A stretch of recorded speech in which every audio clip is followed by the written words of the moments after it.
Hey everybody, and welcome back to Empty Pockets Ironworks. Thank you for joining me this week. Got a little bit of a different video for you today. It's one that is going to get tossed into a sea of 1,000 other videos of pretty much the same topic.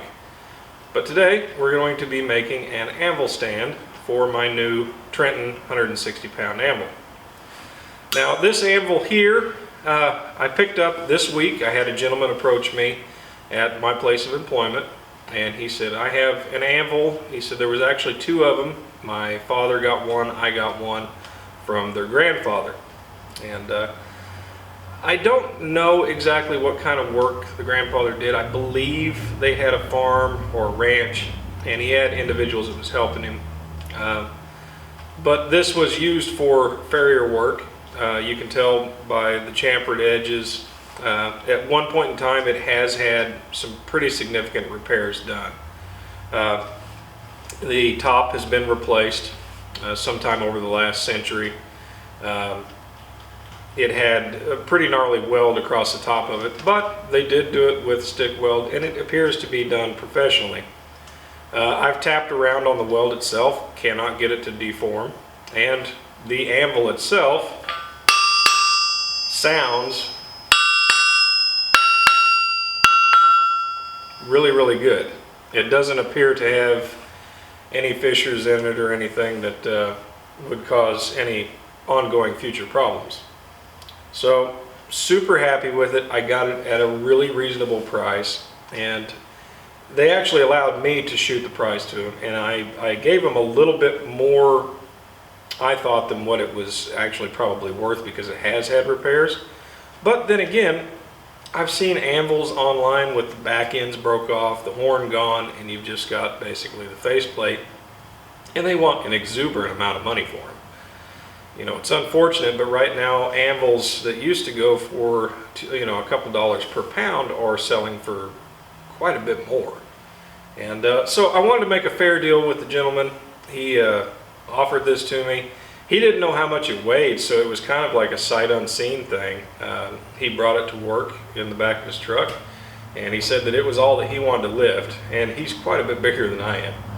So when we unloaded it here at the shop, we put it on a scale, and it's 160 pounds on the dot. So super happy with it. One of the main reasons why I want to build a stand and use it as my main anvil is because it still has the step.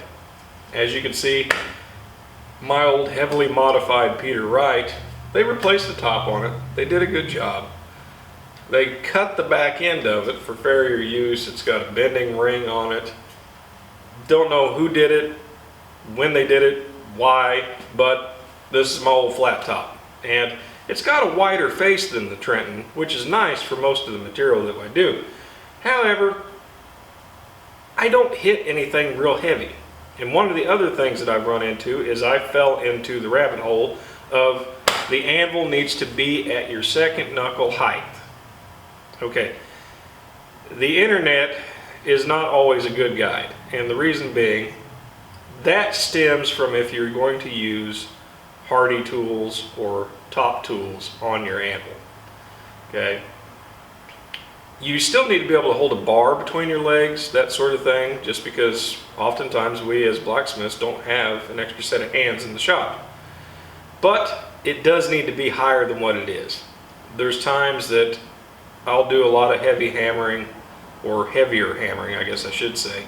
And at the end of the day, my lower back is killing me.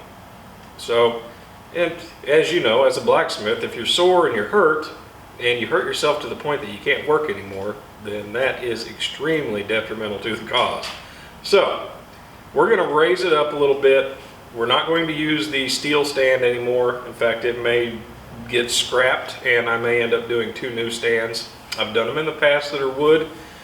This one though, I think we're going to add some decorative elements to it, really make it something kind of special, because this was something special to somebody else.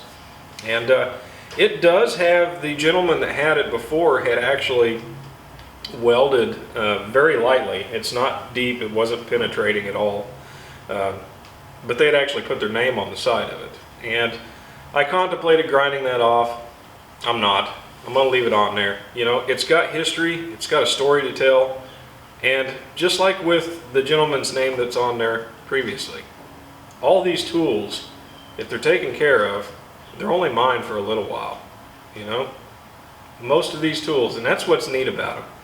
They tell a story, they gather history the older they get, and as long as they're not abused, they'll be around far after I'm gone.